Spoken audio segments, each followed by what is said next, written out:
அனைவருக்கும் வணக்கம்.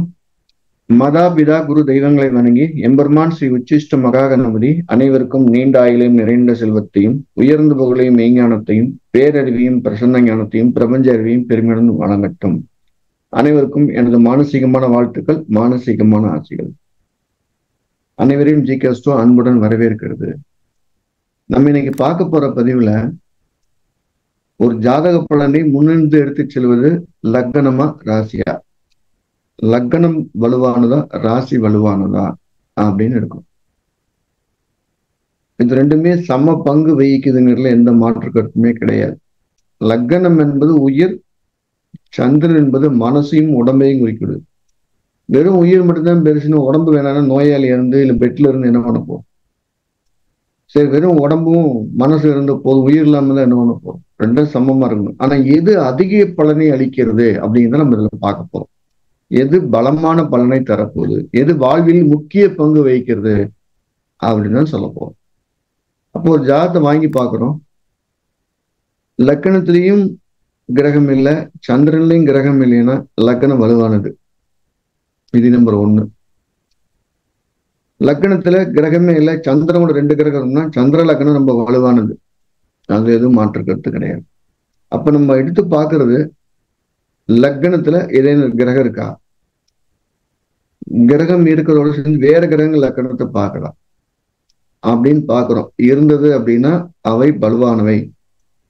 சார், லக்னத்திலே 2 கிரகம் தான் இருக்கு, ராசியிலே 2 கிரகம் இருக்குன்னா அப்பவும் லக்னம் தான் வலுவானது. இந்த ரெண்டுல எது ரொம்ப வலுவா இருக்கு அப்படின்னு பார்க்கறதுக்கு இந்த விதிகள் மட்டும்தான் பயன்படுத்தும். ஒரு சிலருக்கு 5 கிரகங்கள் ராசியில் இருக்கும், லக்னத்துல கிரகம் இல்லாம இருக்கும். அவருடைய வாழ்க்கை உயிரை விட எண்ணங்கள் தான் வாழ்க்கையை மேம்படுத்தி கொண்டுட்டு இருக்கும். அதுதான் அவர் முக்கியத்துவம் கொடுப்பார். எத்தனை பேரு சார் எனக்கு ராசி பலன் வேலை செய்யலன்னு சொல்லிட்டு இருக்காங்க.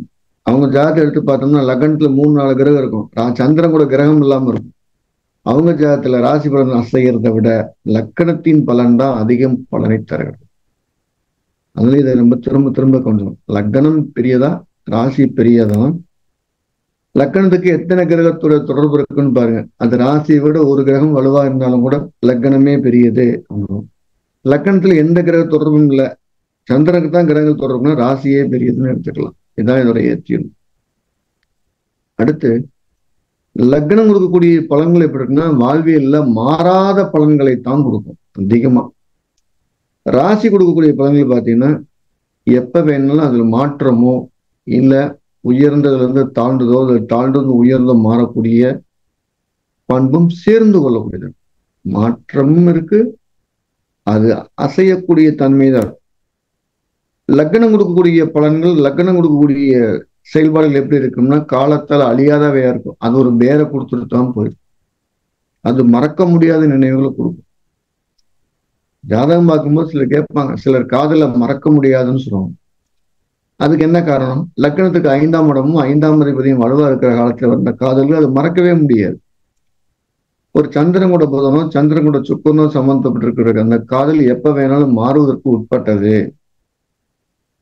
மறக்கக்கூடியதுதான். நினைவுகளை அழிக்க முடியாது, ஆனா அது வந்து அவங்க கடந்து வந்துருவாங்க. அது ஒரு பெரிய முக்கியமா கருத்தாரு. இப்படிதான் லக்னத்தையும் ராசியும் வைக்கணும். திசாபுத்தி பலன்களை பார்க்கும்போது சந்திரனை அடிப்படையை வைத்து ராசி அடிப்படையை வைத்து பார்க்கவே கூடாது. லக்னத்தின் அடிப்படையில் தான் பார்க்க வேண்டும். அப்ப மறுபடியும் லக்னமே இங்க உயர்ந்து நிற்கிறது அப்படின்னு மறந்துடக்கூடாது. காலத்தால் அழியாத, காலத்தால் மறக்க முடியாத, எல்லா காலத்திலும் பங்கு கொள்ளக்கூடிய எல்லா நிகழ்வுகளுக்கும் தலைமை வகிப்பது லக்னமே. இந்த சந்திரன் தற்காலிக மாற்றத்தையும் தற்காலிகக்கூடிய மனமாற்றத்தையும் தற்காலிகமாக இருக்கக்கூடிய உடல்நிலை மாற்றத்தையும் குறிக்குது. அதனால இந்த தரக்கூடிய பலன்கள் மாறக்கூடியதுன்னு அர்த்தம். ஒரு காயம் சந்திரனால் ஏற்பட்டதாக இருந்தால் அது மாறிடும், தழும்பு இருக்கும். லக்கணத்தால் ஏற்படக்கூடிய காயம் 6 நாளும் அதோட பலி இருந்துகிட்டே இருக்கும், அப்பவும் தழும்பு இருக்கும். இந்த ரெண்டில் எது வலுவானதுன்னா லக்னமே வலுவானதுன்னு மீண்டும் ஒரு முறை சொல்லலாம். அப்ப லக்னத்துல மாந்தி இருந்துட்டா அந்த உயிர் போற மாதிரியான வலியை கொடுக்குங்க. எல்லா உடம்பு முழுசும் வலிக்கும், சுத்தி இருக்கிறவங்க பூரா வலியை கொடுப்பான், எல்லாம் வலியா இருக்கும். ஆனா பொருளாதாரம் வந்துட்டு இருக்கும். அதுவே சந்திரகுணம் பண்ணிட்டா மனசு மட்டும்தான் வலிக்கும், சூழ்நிலைகள் வலியை ஏற்படுத்தாது. மனசு வலிக்கு ஏதேனும் ஒரு நபர் பாதிக்கப்பட்டிருப்பார், ஒரு நபரால் பாதிக்கப்பட்டிருப்பார். இந்த வித்தியாசம்.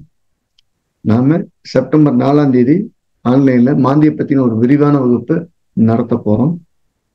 அதுல தனித்த மாந்திக்கு என்ன பலன், மாந்தி எப்படி கணிக்கிறது, எளிமையை எப்படி கணிக்கிறது, ஒரு கிரகத்துடன் மாந்தி சேர்ந்தா அதுக்கு என்ன பலன், மாந்தியுடைய பிரசனத்துல எப்படி பயன்படுத்துறோம், ஜாதகத்துல எப்படி பயன்படுத்துறோம், பிரசன ரீதியா அந்த மாந்தியோடைய பயன்பாடுகள் எப்படி இருக்கு, ஜாத ரீதியா மாந்தியோட பயன்பாடு எப்படி இருக்கு, தசாபத்தியோட மாந்திக்கு என்ன தொடர்பு இருக்கு, மாந்திக்குன்னு தனியா தசாபுத்தி இல்லைன்னா கூட மாரக பாதக ஸ்தானங்கள் மாந்தி எப்படி பயன்படுன்னு விரிவாக அதை பார்ப்போம்.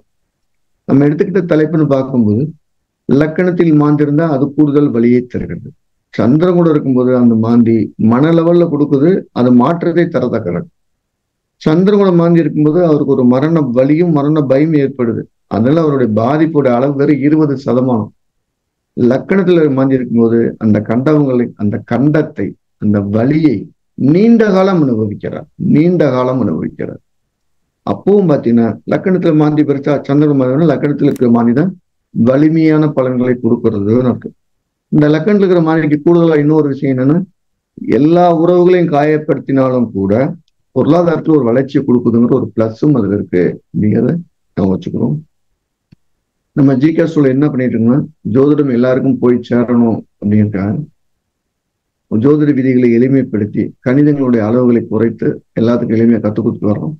யாராவது படிக்கணும்னு விருப்பம் இருக்கவங்க செப்டம்பர் 7ஆம் தேதி புதிய ஒரு விளக்கத்தோட எளிமையான ஜோதிடம் மீண்டும் அறிமுகப்படுத்துறோம். படிக்கணும் விருப்பம் இருக்கவங்க கீழே நம்பர் தொடர்பு பதிவு செய்துக்கலாம். செப்டம்பர் 4 மாந்தி சம்பந்தமான வகுப்பு ஆன்லைன்ல இருக்கு.